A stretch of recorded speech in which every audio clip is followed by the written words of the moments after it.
Welcome back. An Aboriginal technical school in Ontario is facing a financial crisis. 62 employees from the First Nations Technical Institute will be laid off in April. It's come down to a funding battle between the feds and the province of Ontario. But as APTN's Annette Francis reports from Tyendinaga, the biggest losers will be the school's 900 students. I jumped a lot of obstacles to be here, and I'm here every day on time, and my heart is in it. Darla Isaacs is a first-year student in FNTI's media program. That's important to me because I think that's how we're going to get our voices heard in mainstream society. We need more people in this field to get the true story. It was the reporting on the Six Nations land dispute that prompted the single mother of two to pack up and relocate for school. That's when I decided to be in this type of field, because of the biased, the unfairness, the unbalanced stories that were coming out from that situation. That's what made me come here. The financial crisis at FNTI has been going on for decades, but this year's 75% funding cut by Indian Affairs will make it impossible for the school to continue to operate. The dilemma stems from a jurisdictional issue. FNTI is on a reserve and gets funding from both the federal and provincial governments.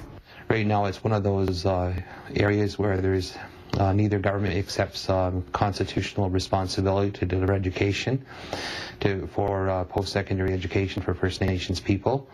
The province is saying it's the federal government's responsibility, and vice versa. The federal government is saying that post-secondary education is in the provincial domain.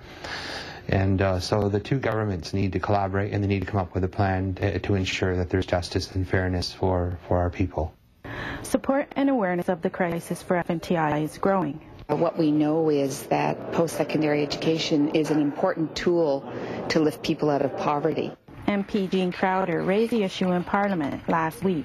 What we also know is that part of the failure of post-secondary education has been that it's not been culturally appropriate.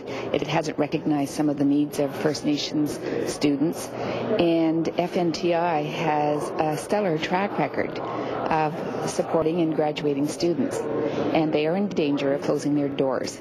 An online petition in support of the school has already more than 1,100 signatures.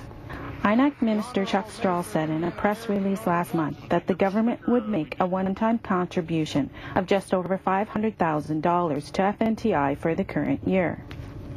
That means students currently enrolled in the programs will be able to finish their year. The release also says the government is working with FNTI officials to seek alternative funding sources. I firmly believe the minister is a reasonable person. I believe there's reasonable leadership in Ontario that are visionary, that are rational, and I think they will come to their senses too, and that we'll have a solution that will be beneficial not only to FNTI but to all the Indigenous institutes. For APTN National News, I'm Annette Francis in Tyendinaga.